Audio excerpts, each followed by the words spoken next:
दोस्तों ये मूवी शुरू होती है बैटमैन वर्सेस सुपरमैन मूवी के एक सीन से, जहां पर सुपरमैन और डूम्सडे की फाइट चल रही होती है और यहां डूम्सडे सुपरमैन पर जानलेवा हमला कर देता है और इस हमले की वजह से सुपरमैन की चीख निकल जाती है और ये चीख इतनी तेज होती है कि जमीन से लेकर आसमान तक सभी जगह पर फैल जाती है और इस चीख की आवाज की वजह से मदर बॉक्स एक्टिवेट हो जाते हैं। दोस्तों मदर बॉक्स एक बहुत ही एडवांस और पावरफुल मशीन है जिसे बनाया है अपोकलिप्स प्लेनेट के एलियंस ने। ये तीनों मदरबोर्ड पहले अपोकलिप्स प्लेनेट के राजा डार्क साइड के पास थे। डार्क साइड एक बहुत ही पावरफुल एलियन है जो कि दूसरे प्लेनेट्स पर मदरबोर्ड की हेल्प से कब्जा करता है और टेराफॉर्म कर लेता है, यानी कि अपने प्लेनेट जैसा बना लेता है। लाखों साल पहले डार्क साइड अपनी आर्मी के साथ पृथ्वी ग्रह पर आया था और तीनों मदरबोर्ड को एक करके इसे भी अपने प्लेनेट जैसा बनाने वाला था, लेकिन धरती के कई योद्धाओं और देवताओं ने मिलकर उसे हरा दिया और उसे यहाँ से भगा दिया, लेकिन उसके मदरबोर्ड यहीं पर रह गए। इसीलिए तीन अलग अलग कबीलों ने इन तीनों मदरबोर्ड को संभालने की जिम्मेदारी ली। हजारों साल से ये मदरबोर्ड शांत पड़े थे क्योंकि इस ग्रह पर बहुत शक्तिशाली योद्धा मौजूद थे, लेकिन समय के साथ कुछ योद्धा कमजोर हो गए और कुछ मर गए। फिर सुपरमैन का दौर आया जो कि अकेला ही बहुत पावरफुल था। सुपरमैन के जिंदा रहने तक मदरबोर्ड में कोई हलचल नहीं हुई, लेकिन जैसे ही वे मरा ये मदरबोर्ड अपने मास्टर को पुकारने लगे। फिर 2017 में थेमिसग्रा आइलैंड पर जहां अमेज़न्स रहते हैं वहां रखा मदरबोर्ड एक्टिवेट हो गया और उसने एक बूम ट्यूब ओपन कर दिया जिसमें से बाहर आया स्टेपन वुल्फ,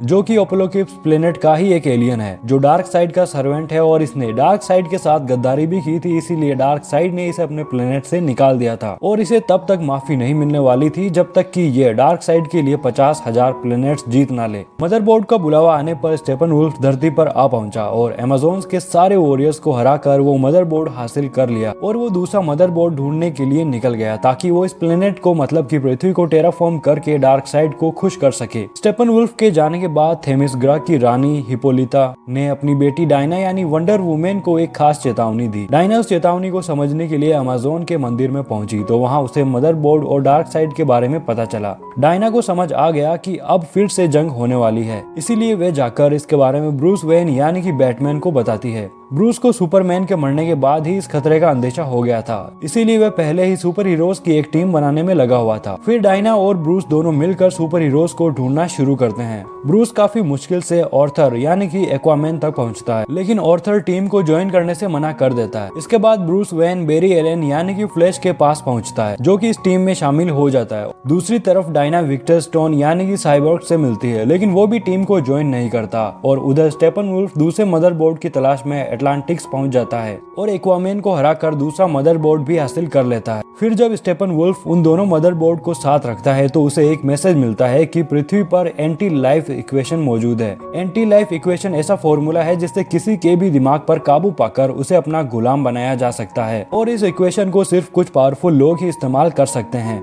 हजारों साल पहले जब डार्क साइड यहाँ आया था उसे पता चल गया था कि पृथ्वी पर एंटी लाइफ इक्वेशन मौजूद है। धरती के योद्धाओं ने उसे यहाँ से भगा दिया। फिर यहाँ से जाने के बाद डार्क साइड इस अनंत ब्रह्मांड में उस प्लेनेट को ढूंढ ही नहीं पाया जहाँ पर वो इक्वेशन मिली थी, लेकिन मदरबोर्ड की वजह से स्टेपन वुल्फ को पता चल गया था कि पृथ्वी ही वह ग्रह है जहाँ एंटी लाइफ इक्वेशन मौजूद है। स्टेपन वुल्फ इसके बारे में डार्क साइड को बताता है, जिसपे वे स्टेपन वुल्फ को बोलता है कि अगर वो तीनों मदरबोर्ड को ढूंढ कर धरती को टेराफॉर्म कर देगा तो वे उसे माफ कर देगा और फिर वो एंटी लाइफ इक्वेशन यूज करके पृथ्वी पर आएगा। स्टेपन वुल्फ को बस आखिरी मदरबोर्ड की जरूरत थी, पर ये तीसरा बॉक्स एक्टिवेट नहीं हो रहा था जिस कारण इसे ढूंढना मुश्किल हो गया था। स्टेपन वुल्फ उस मदरबोर्ड के सेंड के जरिए उन सभी लोगों को किडनैप कर लेता है जो उसके करीब होते हैं। ये सभी लोग स्टार लैब्स के वर्कर थे जो कि उस बॉक्स पर अपना रिसर्च कर रहे थे और इन लोगों में स्टार लैब्स के हेड साइलस स्टोन भी होते हैं जो कि विक्टर स्टोन यानी कि साइबोर्ग के पिता थे। स्टेपन वुल्फ उन सब से उस बॉक्स के बारे में पूछता है, लेकिन वह बॉक्स विक्टर के पास होता है जिसे उसने कहीं पर छिपा दिया होता है। और जब बैटमैन को ये बात पता चलती है कि स्टेपन वुल्फ ने बहुत सारे लोगों को किडनैप कर रखा है तो वे वंडर वुमेन और फ्लैश के साथ मिलकर उन्हें ढूंढने लगता है, जहाँ विक्टर भी इनकी टीम को ज्वाइन कर लेता है और उन लोगों को बचाने के लिए वे चारों लोग उस टनल में जाते हैं जहाँ पर स्टेपन वुल्फ ने उन लोगों को किडनैप करके रखा है। फिर वे सभी लोगों को बचाते हैं और स्टेपन वुल्फ का मुकाबला करते हैं।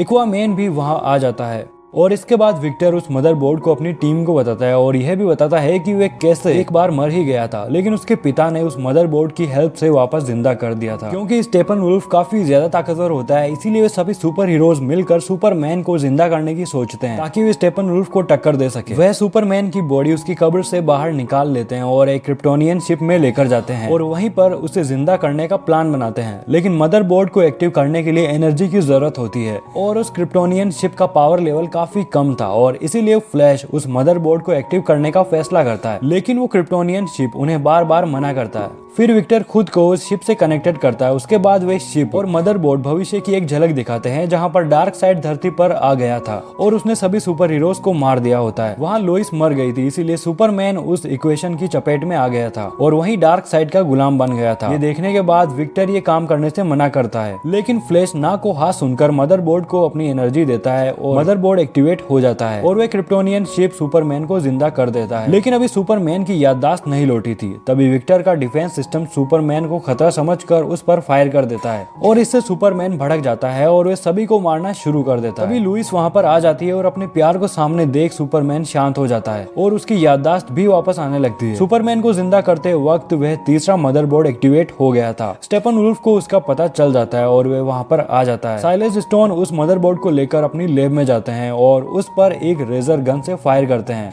और इसमें वो खुद मर जाता है। फिर स्टेपनवुल्फ उस आखिरी मदरबोर्ड को लेकर भी चला जाता है और उसके जाने के बाद पीटर को पता चलता है कि उसके पिता उस मदरबोर्ड को तबाह नहीं करना चाह रहे थे, बल्कि सुपर हिट कर रहे थे ताकि उसे हिट सिग्नेचर के थ्रू ट्रैक किया जा सके। वे स्टेपनवुल्फ की लोकेशन को थर्मल मैप से ट्रैक कर लेते हैं और ये पांचों सुपर हीरोज उस वीरान शहर में पहुंच जाते हैं जहां पर स्टेपनवुल्फ अपना काम कर रहा था। दूसरी तरफ सुपरमैन अपने लिए नया सूट लेने के लिए क्रिप्टोनियन शिप में चला जाता है क्योंकि उसका पुराना सूट फट गया था, जहाँ सुपरमैन अपने लिए ब्लैक कलर का नया सूट लेता है क्योंकि सुपरमैन को धूप से एनर्जी मिलती है और इसीलिए ब्लैक कलर ज्यादा धूप ऑब्जर्व कर सकता है। सुपरमैन बैटमैन के घर जाता है और जहां पर उसे पता चलता है कि बाकी सुपर हीरोज कहां गए हैं। स्टेपनवुल्फ उन तीनों मदरबोर्ड को एक कर रहा होता है और तभी वहां पर सभी सुपर हीरोज उसके अड्डे पर अटैक कर देते हैं। विक्टर उन मदर बॉक्स को अलग करने की कोशिश करता है, लेकिन उसे इसके लिए और भी पावर की जरूरत होती है, जिसके लिए फ्लैश पूरे शहर में तेजी से दौड़कर खुद को चार्ज कर रहा होता है ताकि वे विक्टर को पावर दे सके। बाकी लोगों के लिए स्टेपनवुल्फ को संभालना काफी मुश्किल हो रहा था। तभी सुपरमैन वहां पर आ जाता है और स्टेपनवुल्फ का काफी बुरा हाल कर देता है। उधर फ्लैश पर एक पैराडीमन अटैक कर देता है जिससे वह गिर जाता है और उसकी एनर्जी कम हो जाती है, जिस कारण विक्टर को पावर नहीं मिल पाती और वे तीनों मदरबोर्ड एक हो जाते हैं और इस वजह से वहां पर एक बहुत ही बड़ा धमाका होता है और उसमें सारे सुपर हीरोज मारे जाते हैं। लेकिन फ्लैश इस धमाके से काफी दूर होता है, जिस कारण वह बच जाता है। अब फ्लैश लाइट से भी तेज दौड़ने लगता है और इस वजह से टाइम जो है वह रिवर्स होने लगता है और वह ब्लास्ट हुआ था वे भी रिवर्स होने लगता है और इस वजह से सभी सुपर हीरोज वापस जिंदा हो जाते हैं और फ्लैश विक्टर को अपनी पावर्स दे देता है। विक्टर उन तीनों मदरबोर्ड को अंदर से सेपरेट कर देता है। फिर सुपरमैन विक्टर की मदद से उन तीनों मदरबोर्ड को बाहर से अलग कर देता है।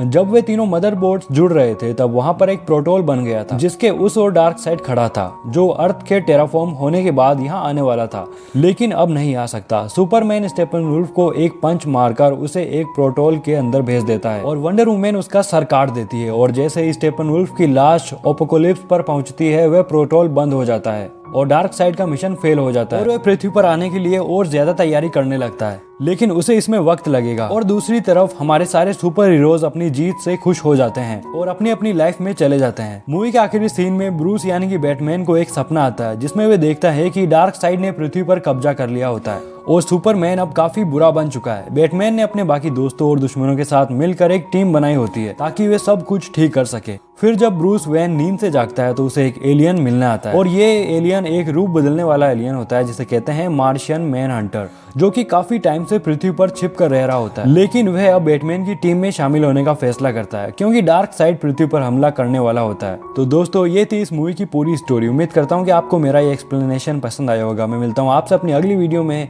तब तक के लिए गुड बाय, टेक केयर।